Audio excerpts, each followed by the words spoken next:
فرشتے عالم میں ایک ایسا موضوع ہے کہ جو بغیر اہل بیت کے سمجھ نہیں آ سکتا، اس لیے کہ جن کے نور سے خلق ہوئے ہیں وہی بتا سکتے ہیں کہ ان کی حقیقت کیا ہے۔ حالانکہ قرآن کا ایک مستقل عنوان ہے اور موضوع ہے فرشتے۔ قرآن بھرا پڑا ہے فرشتوں کے ذکر سے، اور اللہ نے بڑے واضح لفظوں میں اپنی آیات میں بتایا کہ ہر فرشتے کے مختلف امور ہیں۔ گفتگو ہوگی اس بات پر بھی، مگر آج کی حد تک اگر کل کی تقریر آپ کے ذہنوں میں ہے، ہم اب تک اس منزل پر پہنچے ہیں کہ فرشتوں کی خلقت کیسے ہوئی۔ دوسری بات، کیا فرشتوں کی خلقت ہو کر رک گئی یا مسلسل جاری ہے؟ یہ ہم آپ کو بتا چکے کہ ہر روز کسی نہ کسی طریقے سے روز فرشتوں کی تخلیق ہو رہی ہے۔ پھر کل کی تقریر میں ہم نے یہ عرض کیا کہ فرشتوں کی عمریں بڑھتی گھٹتی ہیں یا کیا چکر ہے۔ اس پر بھی ہم نے بتا دیا کہ فرشتوں کی عمریں کیا ہیں، اور فرشتوں کو اب تک ہم نے اس پر گفتگو نہیں کی کہ فرشتے بھی ہماری طرح مرتے ہیں یا وہ بس جیتے ہی رہتے ہیں۔ یہ بھی ایک گفتگو ہے اور اس پر انشاءاللہ بات ہوگی۔ تیسری اہم چیز جس کی طرف کل ہم نے اشارہ کیا وہ ہے فرشتوں کی ہیئت، یعنی فرشتے دکھتے کیسے ہیں۔ کیا ان کی آنکھیں ہیں ہماری طرح، لب ہیں ہماری طرح، کان ہیں ہماری طرح، یہ بھرے بازو اور پیر ویر، یہ سارا کیا چکر ہے، یہ ایک الگ موضوع۔ اب کل کی تقریر سے میں جڑ رہا ہوں۔ کل ہم نے یہ بتایا کہ کچھ فرشتے ایسے ہیں کہ جن کے 16,000 پر ہیں، اور ہر پر کے درمیان زمین و آسمان کا فاصلہ ہے۔ اور جبریل امین پر جب گفتگو ہوئی تو وہاں سے یہ پتہ چلا کہ جبریل کے بھی 600 پر ہے۔ اب میں یہاں آپ کے ذہنوں میں ایک سوال ابھارنا چاہتا ہوں اور میرا ساتھ دیجیے گا۔ مجھے معلوم ہے کہ موضوع تھوڑا مشکل ہے، لیکن مشکل کشا کے صدقے میں آسانی ہو جائے گی۔ آپ بس توجہ سے سنیے۔ اللہم صلی علی۔ فرشتے کئی پر رکھتے ہیں، 16,000 یا 600، یا یہ تو وہ تعداد ہے جو میں نے بتائی۔ ابھی بہت سے فرشتے ایسے ہیں جن پر میں نے گفتگو نہیں کی، وہ پھر بات بہت طولانی ہو جائے گی۔ یہاں تک ہم پہنچے کہ فرشتوں کے پروں کی تعداد بہت زیادہ ہے، اور اس میں گھبرانے کی ضرورت نہیں ہے، اس لیے کہ اگر آپ قرآن کھولیں اور سورہ فاطر پڑھنا شروع کیجئے تو سورہ فاطر شروع ہی یہاں سے ہو رہا ہے، بسم اللہ الرحمن الرحیم، الحمدللہ الذی فاطر السماوات والارض۔ اللہ فاطر سماوات بھی ہے اور والارض بھی ہے، اور پھر کہنے لگا جاعل الملائکۃ رسلا، اللہ نے ملائکہ کو رسول قرار دیا ہے۔ اور پھر یہاں سے کہنے لگا اولی اجنحۃ مثنی و ثلاث و رباع، کچھ فرشتے ایسے ہیں جن کے 2 پر ہیں، کچھ کے 3 پر ہیں، کچھ کے 4 پر ہیں۔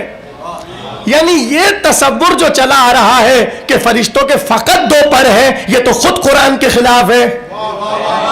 کچھ کہہ رہا ہوں اس لیے کہ قرآن نے کہا اجنحۃ مثنی و ثلاث و رباع، کسی کے 2 پر ہے، کسی کے 3 پر ہے، کسی کے 4 پر ہے۔ اب روایات کا سہارا کیسے ملے آیت کو؟ فوراً سے قرآن نے بڑھ کر کہا یخلق یزید ما یشاء، یخلق یزید ما یشاء، پروردگار خلق کرتا ہے، بڑھا دیتا ہے جتنا چاہتا ہے۔ یعنی اگر وہ چاہے 2 رکھے، وہ چاہے تو 16,000 کر دے۔ اور پھر فوراً سے کہا ان اللہ علی کل شیء قدیر، وہ تو قادر ہے، وہ بڑھائے گھٹائے، آپ اس سے سوال نہیں کر سکتے، وہ قادر ہے۔ بہت توجہ۔ اب یہاں میں ایک عجیب بات آپ کے سپرد کر رہا ہوں، بہت توجہ سے سنیے گا۔ دیکھیے دنیا کا یہی دستور ہے کہ جو چیز بہت وافر مقدار میں ہو اس کی قدر و قیمت گھٹ جاتی ہے. کچھ کہہ رہا ہوں بھائی, دنیا میں کوئی بھی چیز بڑھ جائے, مسلسل آ رہی ہے, اس کی قدر و قیمت گھٹ جاتی ہے. اس لیے کہ جو بہت کثرت میں ہو, زمانہ اسے اچھی نگاہ سے نہیں دیکھتا. فرشتوں کے پروں کے بارے میں آپ کا کیا خیال ہے؟ کچھ کہنا چاہتا ہوں. دیکھیے, جس چیز کی کثرت بڑھ جائے, جو چیز وافر مقدار میں میسر آ جائے, اس کی قدر و قیمت گھٹ جاتی ہے. تو جہاں 16 ہزار پر ہو, جہاں 600 پروں کی تعداد ہو, وہاں کتنا قدر و منزلت گھٹتی فرشتوں کے پر کی. تو ضروری تھا کہ ان پروں کو وہاں مقام مل جائے کہ ان کی قدر و منزلت گھٹے نہیں بلکہ بڑھ جائے. اب جا کے روایات پڑھیے, زمانہ کہتا ہے ہم نے اکثر حسن حسین کے گلوں میں جو تعویذ دیکھا, رسول سے پلٹ کر پوچھتے یہ ان میں پر کیسے نظر آتے ہیں, تو رسول اللہ کہتے یہ جبریل و میکائیل کے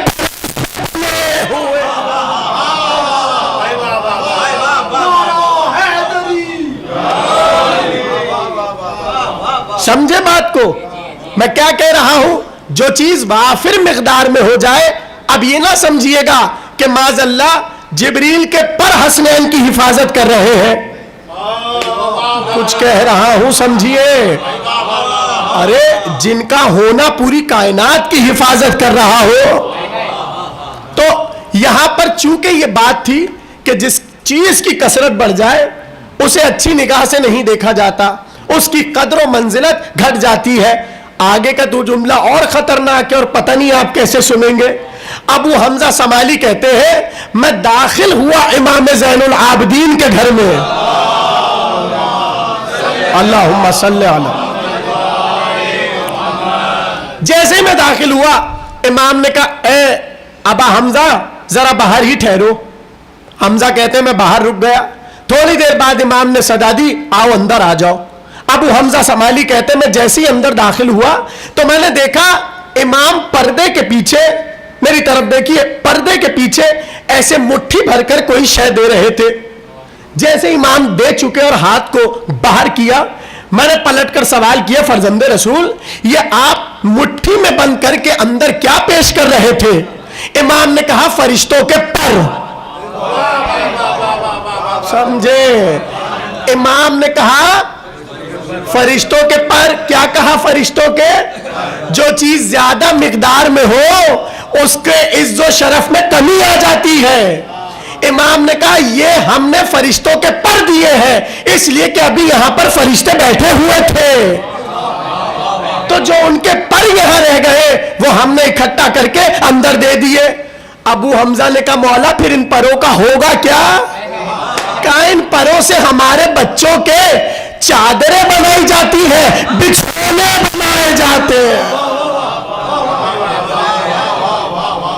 سمجھ رہے کچھ؟ یہ جو اتنی اللہم صلی علی, یہ جو اتنی کثرت میں فرشتوں کے پر پیدا ہو رہے ہیں اور موجود ہے تو اسے ایسے ضائع تو نہیں ہونے دیا جائے گا. کہ نہیں, ہمارے گھر کے بچوں کے بستر بنتے ہیں. فرشتوں کے پر کس سے بنے ہیں؟ نور سے. جن کے بچوں کے بستر نورانی ہو, ہاں جن کے بچوں کے بستر بچھونے چادریں نورانی ہو, بھلا ان کا مقابلہ ہمارے بچوں سے ہو سکتا ہے؟ تو یہاں سے یہ پتہ چلا کہ جتنے پر ہیں فرشتوں کے وہ کسی نہ کسی طرح اہل بیت کے کام آ رہے ہیں. بس یہاں تک کل تقریر روکی تھی, اب یہاں سے میں آگے بڑھا رہا ہوں. اب سوال یہ ہے یہ اتنی تعداد میں جو فرشتوں کی بہتات ہے اور مستقل بڑھتے چلے جا رہے ہیں, ان کے کام کیا ہے؟ جب نہج البلاغہ کی طرف دیکھا تو علی نے واضح لفظوں میں ایک جملہ کہا اور فرشتوں کے کام بتا دیے.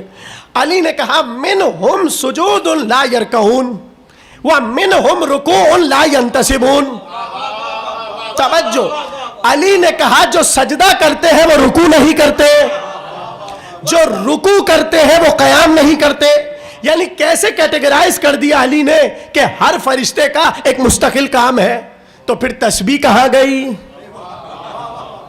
توجہ، تسبیح کہاں گئی؟ ممکن ہے کوئی بڑھ کر کہے وہ قیام میں بھی تسبیح پڑھ رہے ہیں، وہ رکوع میں بھی تسبیح پڑھ رہے ہیں، وہ سجدے میں بھی تسبیح پڑھ رہے ہیں. بہت اچھا جواب ہے. تو اب آیت آج میں سرنامے کی پڑھنے جا رہا ہوں، اور فرق مجھے آپ بتا دیجئے کہ پھر تسبیح اور اس میں کیا فرق ہے. کہا سجدے میں بھی تسبیح، رکوع میں بھی تسبیح، قیام میں بھی تسبیح. تو پھر ان اللہ و ملائکتہ یصلون علی النبی. توجہ، قرآن کہہ رہا ہے اللہ درود پڑھ رہا ہے، اور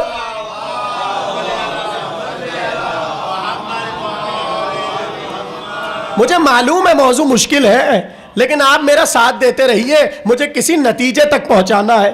اللہ نے کہا ان اللہ و ملائکتہ یصلون علی النبی. اللہ اور اس کے ملائکہ کیا کر رہے ہیں؟ درود پڑھ رہے ہیں. تو درود اور تسبیح میں فرق ہے کہ نہیں ہے؟ اب کتنی مشکل ہو گئی. پہلے کہا جو سجدے میں ہے وہ رکوع نہیں کر رہے، تو میں تو یہ سمجھ رہا ہوں جو درود پڑھ رہے وہ تسبیح نہیں کر رہے. یا تو اللہ یہ کہتا ہے کہ بھائی تھوڑے سے فرشتے ہیں جو درود پڑھ رہے ہیں، نہیں، اس نے الملائکہ کہہ کے سب کو شامل کر لیا.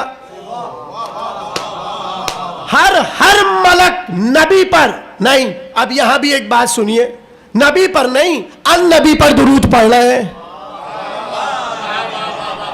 صرف نبی پہ نہیں، النبی پر درود پڑھ رہے ہیں. میرے سامنے علماء تشریف فرمائے، ان کا سہارا لے کر یہ بات کہہ رہا ہوں کہ دیکھیے، ایک ہے لفظ نبی، ایک ہے لفظ النبی. یہاں الف لام ہے. الف لام کی بہت قسمیں ہیں. آسان، بہت آسان کر رہا ہوں. الف لام کی ایک قسم ہے الف لام جنس، جس کا مطلب یہ ہوتا ہے نبی اور جو نبی کی جنس سے ہے. جملہ پلٹ کر کہہ دوں، نبی پر درود پڑھ رہے ہیں اور جو نبی جیسا ہے.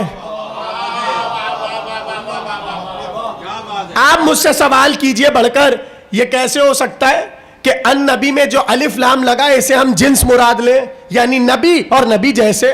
تو میں آیت آپ کے سامنے پڑھ دیتا ہوں سورہ والعادیات کی، کہ جب پروردگار عالم گھوڑوں کی قسمیں کھا رہا ہے، ان کے سموں سے اٹھنے والی چنگاریوں کی قسم کھا رہا ہے، اور انسانوں کو ڈانٹ کر کہہ رہا ہے افلا یعلم، سنو کیا تمہیں پتا ہے کہ ایک وقت ایسا آئے گا جب ہم سب کو سب کی قبور سے نکالیں گے.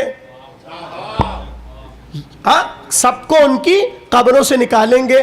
اب مجھے ایک سوال کا جواب آپ دیجئے، ہر کوئی تو قبر میں نہیں جاتا. جن کی راکھ گنگا میں بہا دی جاتی ہے ان کو کہاں سے اللہ قبر سے نکالے گا؟ کتنے لوگ حادثات میں مر جاتے ہیں، انہیں اللہ قبر سے کیسے نکالے گا؟ یہاں علماء نے کہا قبور لفظ نہیں ہے، القبور ہے. القبور، قبور سے پہلے الف لام لگا ہے، یعنی جو بھی اس کی قبر ہوگی اللہ اسی سے نکالے گا، مگر اس کا قبر جیسا ہونا ضروری ہے. ملائکہ کا درود پڑھ لینا کافی نہیں ہے، جن پہ پڑھیں گے ان کا نبی جیسا ہونا ضروری ہے.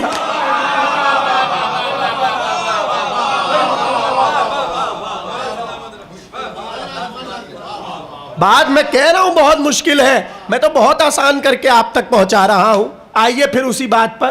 مولا آپ نے کہا جو رکوع کر رہے ہیں وہ سجدہ نہیں کرتے، جو سجدہ کرتے ہیں وہ قیام نہیں کرتے، اور یہاں اللہ کہہ رہا ہے، یعنی سب تسبیح کر رہے ہیں، اللہ کہہ رہا ہے نہیں وہ تو درود پڑھ رہے ہیں. پھر آپ کو گھبراہٹ میں ڈال دوں، ایک جگہ اللہ نے کہا ان اللہ و ملائکتہ یصلون علی النبی، یہ درود پڑھ رہے ہیں. اب اگلی آیت سنیے، کہنے لگا ان الذین کفروا وماتوا وہم کفار اولئک علیہم لعنت اللہ و ملائکتہ. وہ لوگ کہ جنہوں نے کفر اختیار کیا اور حالت کفر میں مر گئے، ان پہ اللہ بھی لعنت کر رہے ہیں، ملائکہ بھی لعنت کر رہے ہیں.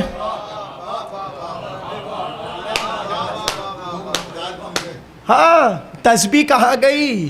سجدے کہاں گئے, رکوع کہاں گئے, موضوع سمجھ آ رہا نہیں آ رہا؟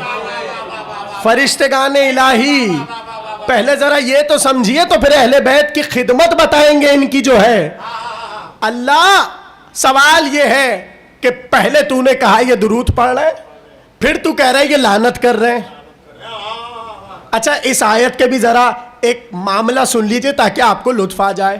جب امام سے کسی نے پوچھا یہ کون لوگ ہیں کہ جنہیں قرآن نے کہا وہ لوگ جو کفر اختیار کر رہے ہیں اور حالت کفر میں دنیا سے جا رہے ہیں, ان پہ اللہ کی بھی لعنت اور ان پر ملائکہ کی بھی لعنت. امام نے کہا الذین کفروا بنبوت محمد و بولایت علی, وہ لوگ کہ جنہوں نے رسول اللہ کی نبوت سے انکار کیا اور کفر کیا اور علی کی ولایت سے کفر کیا, ان پر اللہ بھی لعنت بھیج رہا ہے, اللہ کے ملائکہ بھی بھیج رہے ہیں. اب آپ مجھے بتائیے جب آپ درود پڑھتے ہیں تو اس وقت لعنت بھیج سکتے ہیں؟ ہاں یہی ہے بھیا موضوع.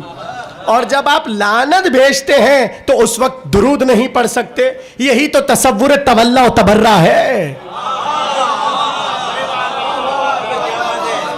درود تولا, لعن تبرہ. اب آئیے پھر ایک اور مشکل. پروردگار ایک جگہ تو نے کہا یہ درود پڑھ رہے اور تیرے ساتھ پڑھ رہے, ایک جگہ تو نے کہا یہ لعنت بھیج رہے تیرے ساتھ بھیج رہے ہیں. پھر سنیے ایک اور آیت سورہ آل عمران کی, کہنے لگا شہید اللہ انہ لا الہ الا ہو و ملائکتہ, اللہ گواہی دیتا ہے کہ وہ کوئی خدا نہیں ہے, اللہ خدا ہے, اور ملائکہ گواہی دیتے ہیں. تیسری بات, ایک جگہ کہہ رہا ہے یہ گواہی دیتے ہیں, ایک جگہ کہہ رہا ہے یہ درود پڑھ رہے ہیں, ایک جگہ کہہ رہا ہے یہ لعنت کر رہے ہیں. یہ تو اللہ کا بیان ہے. علی کہہ رہا ہے جو سجدہ کر رہا ہے وہ رکوع نہیں کر رہا. کیسا تضاد ہے اور کتنی مشکل ہے. کیسے اس مسئلے کو حل کریں؟ جو لعنت کر رہا ہے وہ درود کیسے پڑھے؟ جو درود پڑھ رہا ہے وہ گواہی کیسے دے؟ جو گواہی دے رہا ہے وہ سجدہ کیسے کرے؟ جو سجدہ کر رہا ہے وہ رکوع کیسے کرے؟ جو رکوع کر رہا ہے وہ قیام کیسے کرے؟ کتنا مستقل تضاد ہے. اب مسئلے کو حل کیسے کیا جائے؟ تو میری گتھی حل کی راغب اصفہانی نے. اہل سنت کے بہت بڑے لغت لکھنے والے ہیں, المفردات. انہوں نے جب اس آیت کو اٹھایا, توجہ نتیجہ دینے جا رہا ہوں, انہوں نے جب اس آیت کو اٹھایا شہید اللہ انہ لا الہ الا ہو و ملائکتہ, اللہ گواہی دے رہا ہے کہ اللہ کے سوا کوئی معبود نہیں, اور ملائکہ گواہی دے رہے ہیں. تو انہوں نے یہاں پر سوال اٹھایا کہ ملائکہ گواہی کیسے دیتے ہیں؟ جواب آپ کے حوالے ہو رہا ہے, ملائکہ گواہی کیسے دیتے ہیں؟ کہا سنو, جس کام پر اللہ نے جس ملک کو مقرر کیا ہے اس کام کو کرنا اس کی گواہی ہے. یعنی جس ملک کو کہا درود پڑھو, درود پڑھنا اس کی گواہی. کس کی؟ لا الہ الا اللہ. جسے کہا لعنت بھیجو, وہ جب لعنت دے گا اس کی لعنت اللہ کے ہاں لا الہ الا اللہ. اگر وہ کسی کو کہے جاؤ جا کے جھولا جھلاؤ, یہ جھولا جھلانا لا الہ الا اللہ. اگر وہ کہے جا کے چکی گھماؤ تو چکی کا گھمانا لا الہ الا اللہ. پتہ چلا جس معاملے پر ملک کو مامور کیا گیا ہے جب تک وہ کام کرتا رہے گا وہ اللہ کی گواہی بھی ہوگی, درود بھی ہوگا, لعنت بھی ہوگی.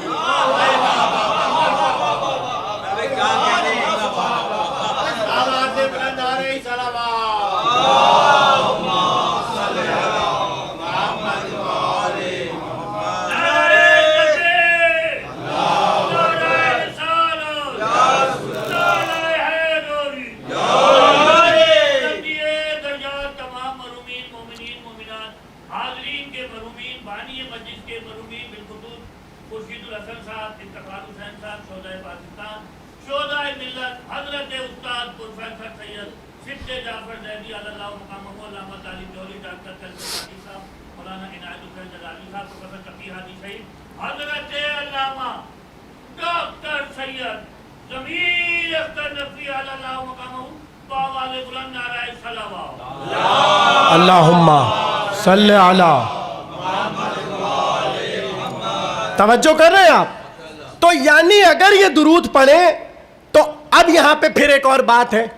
دیکھیں یہاں پر ہمیں ایک چیز سمجھنا پڑے گی اور وہ یہ ہے کہ جب پروردگار عالم علل اطلاق لفظ ملائکہ استعمال کرے اور اس میں سارے ملائکہ آ جائیں تو اب سارے ملائکہ یا تو پھر اللہ نے ایک وقت مقرر کیا ہے کہ یہ وقت ان کے درود کا ہے اور یہ وقت ان کے لعنت کرنے کا ہے. دیکھیں یہی باتیں ہو سکتی ہیں. اگر آپ نے کہا کہ ملائکہ کہہ کے اللہ نے کہا کہ یہ درود پڑھ رہے ہیں یا یہ لعن کر رہے ہیں تو اب سوال یہ ہے کہ ایک ہی وقت میں یہ سب کام کیسے ہو سکتے ہیں؟ اب یہاں پر دو باتیں ہیں. یا تو آپ یہ کہیں کہ اللہ نے لعنت کا وقت الگ رکھا ہے, درود کا وقت الگ رکھا ہے, یا تو آپ یہ کہیں جب یہ درود پڑھ رہے ہیں وہی لعنت شمار ہو رہی ہے. اب یہ بھی نہیں ہو سکتا, اس لیے کہ درود الگ چیز ہے, لعن الگ چیز ہے. پھر ادھر ایک اور آپ کو قسم بنانی پڑے گی کہ فرشتوں کو ایسے تقسیم کیا گیا ہے کہ ایک گروہ کا کام ہے تولا کرنا, ایک گروہ کا کام ہے تبرہ کرنا. ابھی بھی بات نہیں سمجھ آئی. جب اللہ کے ہاں تولا تبرہ والا گروپ ہو سکتا ہے, پتہ نہیں آپ سمجھ رہے ہیں یا نہیں سمجھ رہے ہیں, بات سمجھ رہے ہیں؟ اچھا چلیے پھر میں ایک اور یہاں پہ سوال اٹھاؤں. حدیث تو سنی ہے نا آپ نے حضرت جعفر طیار کے لیے, کیا کہ جب حضرت جعفر طیار کی شہادت ہوئی اور رسول اللہ نے بتایا کہ ایسے ایسے جعفر مارے گئے تو وہاں رسول اللہ نے ایک جملہ کہا کہ اللہ نے جعفر کو عوض شہادت 2 پر دیے, جس وجہ سے انہیں طیار کہتے ہیں. تیر اڑنے کو کہتے ہیں, تیار اڑنے والے کو کہتے ہیں. تو یہ ہے جعفر طیار. کہا جعفر طیار تیر اڑتے ہیں, پرواز کرتے ہیں, کس کے ساتھ؟ ملائکہ کے ساتھ. یعنی اب یہاں پھر ایک سوال پیدا ہو گیا, یہ الگ سے ملائکہ ہیں جو خلق اس لیے کیے گئے ہیں تاکہ جعفر کے ساتھ پرواز کریں. ہاں یہ الگ سے خلق ہوئے ہیں, کیوں؟ تاکہ جعفر کے ساتھ پرواز کریں. تو ان کا پرواز کرنا اللہ کے ہاں درود بھی ہے, اللہ کے ہاں لعن بھی ہے, اور اللہ کے ہاں شہادت بھی ہے. اسی طرح حضرت عباس کے لیے بھی آیا کہ عباس علمدار کو عوض شہادت 2 پر ملے ہیں اور وہ فرشتوں کے ساتھ پرواز کر رہے ہیں. وہ کر تو عباس کے ساتھ پرواز کر رہے ہیں مگر اللہ انہیں درود بھی کہہ رہا ہے. بات سمجھ آ رہی ہے نہیں آ رہی؟ یعنی دیکھیے کتنا عجیب و غریب موضوع ہے کہ آپ کس طرح اس موضوع پر دقت کرتے چلے جائیں اور اس کی جہتوں کو نکالتے چلے جائیں. تو اب یہاں پر ایک اور بات, یہ جو درود پڑھتے ہیں کیا یہ وہی درود ہے جو ہم پڑھتے ہیں؟ ہمارا درود کیا ہے؟ مل کے پڑھیں سب.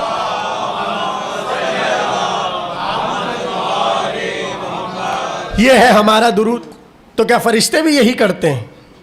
معصوم سے جب پوچھا یہ تو بتائیے فرشتوں کا درود کیا ہے, امام سے پوچھا کہ فرشتوں کا درود کیا ہے, امام نے کہا بس ان کا درود یہ ہے کہ یہ ہر وقت ایک فقرہ کہتے ہیں اے اہل بیت عصمت و طہارت, اور مستقل اہل بیت کی طہارت کا اعلان کرتے رہتے ہیں.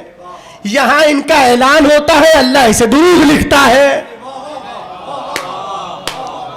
اب مجھے ایک بات بتائیے, جب یہ اعلان طہارت کر رہے ہیں تو پھر تسبیح کب پڑھ رہے ہیں؟ میں تو گھما پھرا کے وہی بات کر رہا ہوں, پتہ نہیں آپ سمجھ رہے ہیں یا نہیں سمجھ رہے. بھائی دیکھیے جو اتنی تقسیم ہو رہی ہے اس میں سوال یہ ہے کہ کس وقت کیا کام کرتے ہیں, بس یہاں تک لانا تھا. کس وقت کیا کام ہو رہا ہے؟ تو میں جہاں تک پہنچا ہوں وہ آپ کے حوالے کر رہا ہوں. یہاں 3 باتیں ہیں. یا تو ہر فرشتے کا گروہ بنا کر الگ الگ کام سپرد کر دیا گیا، پہلی بات. دوسری بات یہ ہے کہ یہ جو بھی کرتے رہے اللہ سارے کاموں کو انہی پر حمل کر رہا ہے. سمجھ رہے نہیں سمجھ رہے؟ صلوات پڑھیے محمد و آل محمد. مجھے لگ رہا ہے کہ ابھی بھی بہت سے لوگ بات سمجھ نہیں پا رہے، اور میں کوشش بار بار یہ کر رہا ہوں کہ میں کوئی ایسی نئی مثال تلاش کروں کہ جس کے ذریعے سب سمجھ جائے. میں پھر سمجھاتا ہوں. دیکھیے راغب اصفہانی نے کیا کہا کہ اللہ کی شہادت دینا یہ ہے کہ جس کام پر انہیں مقرر کیا گیا ہے، معمور کیا گیا ہے، وہ کام کرنا اللہ کی وحدانیت کی گواہی ہے. یہاں تک پہنچ گئے؟ سب پہنچ گئے. تو اب جو کام فرشتہ کرے، مثلا جبریل کا کام ہے وحی لانا. اب جبریل جب وحی لا رہے ہیں اور سنا رہے ہیں تو اس وقت تسبیح تو نہیں ہو رہی، آیت پڑھ رہے ہیں آیت. تو یہ جو آیت پڑھ رہے ہیں یہی اللہ کی گواہی ہے. ایک طرف یہی گواہی ہے، دوسری طرف یہی تسبیح ہے. اسی طرح آپ درود کو لے آئے. جب یہ اعلان طہارت اہل بیت کر رہے ہیں تو اللہ نے اس کام پر معمور کیا ہے یہ کرو. تو جب وہ کر رہے ہیں تو یہی درود بھی ہے، یہی تسبیح بھی ہے. اس سے زیادہ آسان نہیں ہو سکتا. اسی طریقے سے اگر اللہ نے لعنت کرنے کو ان پر مقرر کیا اور انہیں معمور کیا کہ لعنت کرو، تو جب لعنت کر رہے ہیں یہی لعنت بھی اور تسبیح بھی ہے. اب پتہ چلا کہ کیوں اہل بیت کے یہاں سے یہ حدیث آئی. سنو، جب تم ہمارے قاتلوں پر لعن کر رہے ہوتے ہو اللہ تسبیح لکھتا ہے.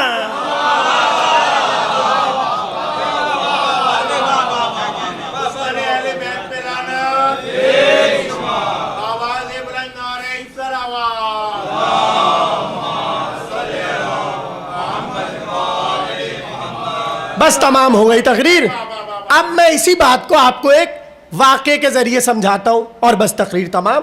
سنیے گا بہت غور سے. جنہوں نے سنا ہوا ہے وہ جانتے، جنہوں نے نہیں سنا انہیں سنا رہا ہوں. عہد رسول میں ایک بوڑھا صحابی ہے، ٹھیک، بہت بوڑھا ہے، اور وہ اتنا اللہ کے دشمنوں سے بیزار ہے کہ اس کے سامنے جیسی کسی دشمن کی بات آئے تو اس سے رہا نہیں جاتا اور وہ تبرہ کر دیتا ہے. یہ تبرہ تو میں کہہ رہا ہوں، کتاب میں جا کے دیکھیے. وہ جو جملہ کہتا تھا وہ ممبر پہ نہیں کہہ سکتا. اچھا، بڑے بڑے صحابہ جو ہے وہ اس کو چھیڑتے تھے.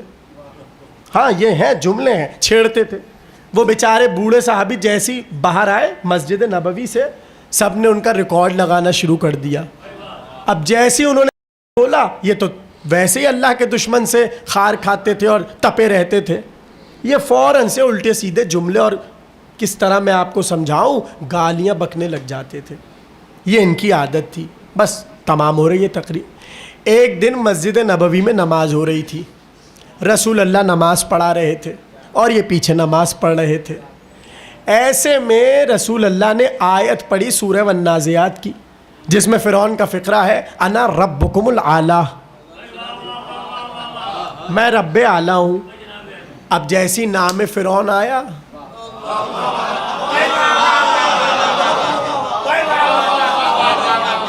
دیکھیں فرشتوں کی بات آپ سمجھ ہی نہیں رہے تھے، یہ کیسے سمجھ گئے سب؟ صلوات پڑھیے محمد و آل محمد پر.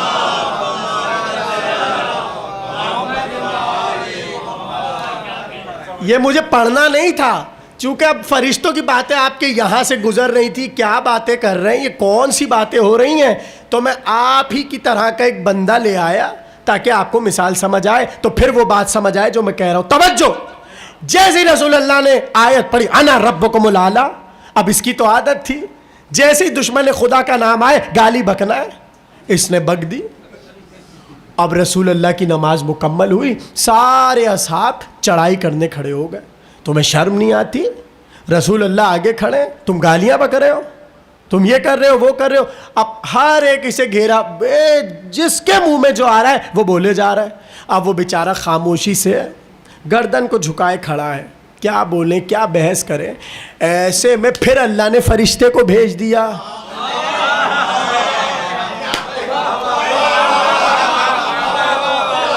اب یہاں دیکھیے کوئی بھی کام بغیر فرشتے کے نہیں ہو رہا. یہاں بھی پھر فرشتہ آ گیا. اللہ نے بھیجا جبریل کو, کہا ان سب کو جا کے ڈانٹو, کہو یہ کیا تم اس کو الٹا سیدھا کہے جا رہے ہو اور عجیب و غریب فقرات کہہ رہے ہو. سب نے آ کر, جیسے جبریل نے آ کر کہا, سب خاموش ہوئے. ایسے میں رسول اللہ سے جبریل نے کہا اللہ پوچھتا ہے یہ جو تبرہ کر رہا ہے کس کے لیے کر رہا ہے؟ کہ اللہ کے لیے. توجہ, پلٹ کر جبریل نے کہا اللہ کہتا ہے دے تو گالی رہا تھا, اللہ نے تسبیح لکھی ہے.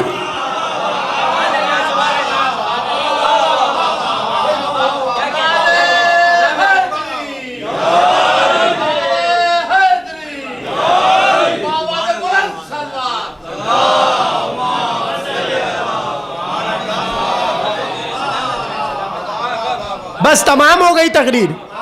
کہا یہ کر تو لان رہا تھا, لکھی تسبیح گئی ہے, اب بھی نہیں سمجھ آیا. یعنی بعض اوقات ہم کر تبرہ رہے ہوتے ہیں, اللہ تسبیح لکھ رہا ہوتا ہے. یہ ہم ہیں وہ فرشتے ہیں. جس کام پر مقرر کیا ہے جب جب وہ کام کریں گے وہی تسبیح ہوگا. اب یہ دشمنان اہل بیت پہ لان کرے تب تسبیح, زہرا کی چکی چلائے تب تسبیح, حسنین کا جھولا جھلائے تب تسبیح.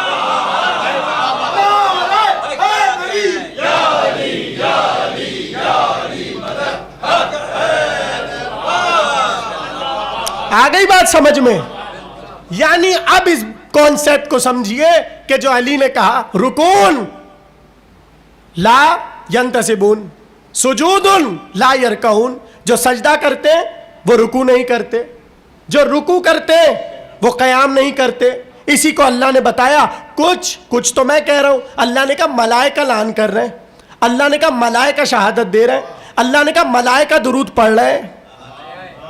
یعنی جس امر پہ جب انہیں نافذ کیا گیا, جب وہ کام ہو رہا ہے وہی تسبیح ہے.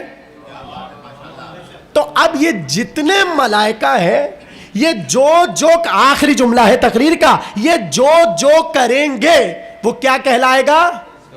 کیا کہلائے گا؟ کیا کہلائے گا؟ عنوان ہے فرشتگان الہی اور اہل بیت رسول. تو اب اہل بیت کے گھر آ کر یہ جو کر رہے ہو, ختم ہو گئی تقریر.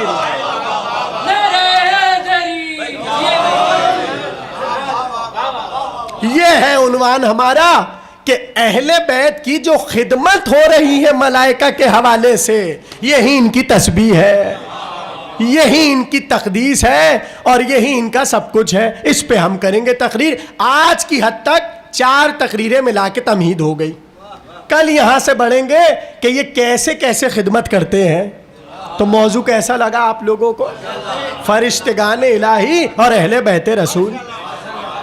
تو اب آخری جملہ تقریر کا, اگر فرشتے جعفر طیار کے ساتھ پرواز کریں تو یہ پرواز کرنا, عباس کے ساتھ پرواز کرنا, تو جو عباس کے ساتھ پرواز کرے ان کا پرواز کرنا تسبیح ہو جائے. تو جو قوم ذکر عباس سنے ان کا ذکر سننا تسبیح ہوگا.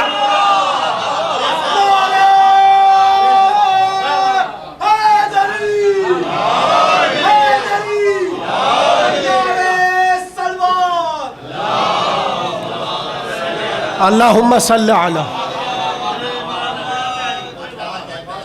یہ ہے وہ کانسیپٹ جہاں مجھے آپ کو لا کر ایک بات سمجھانی ہے. اب پتہ چلا کہ ذکر اہل بیت عبادت کیسے ہو گیا. اب پتہ چلا فرش عزا پر آنا عبادت کیسے ہو گیا.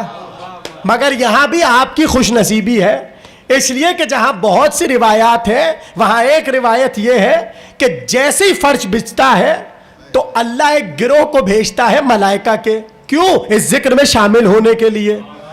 آخری جملہ فضائل کا, جیسے ہی وہ ذکر سن کے فرشتوں کا گروہ واپس جاتا ہے تو سارے ملائکہ کہتے ارے یہ خوشبو کہاں سے لائے ہو؟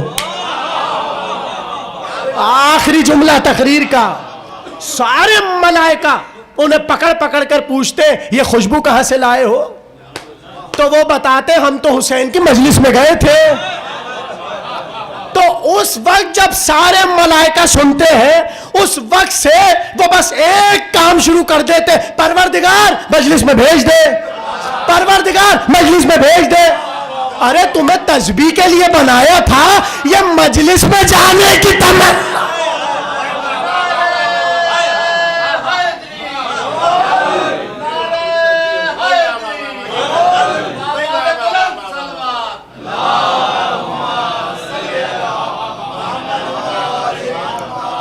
سمجھے بات کو؟ تمہیں بنایا تھا تسبیح کے لیے، تمہیں بنایا تھا تقدیس کے لیے، تم نے سب چھوڑ دیا، تم ایک ہی بات کہہ رہے ہو حسین کی مجلس میں جانا ہے، حسین کی مجلس میں جانا ہے۔ تو اب تصور سمجھ آیا، وہ کہہ یہ رہے ہیں حسین کی مجلس میں جانا ہے، اللہ تسبیح لکھ رہا ہے۔ یہ ہے ملائکہ کا تصور تسبیح، یہ ہے ملائکہ کا تصور تسبیح۔ تو پروردگار عالم نے جس کام پر جس ملک کو مامور کر دیا اس کا وہی کام اس کی تسبیح شمار ہوگی۔ اب اسے آپ پھیلاتے جائیے، درود کو کس حصے میں رکھیں اور لعن کو کس حصے میں رکھیں، اس پر انشاءاللہ کل گفتگو ہوگی۔ بس تقریر تمام ہو گئی۔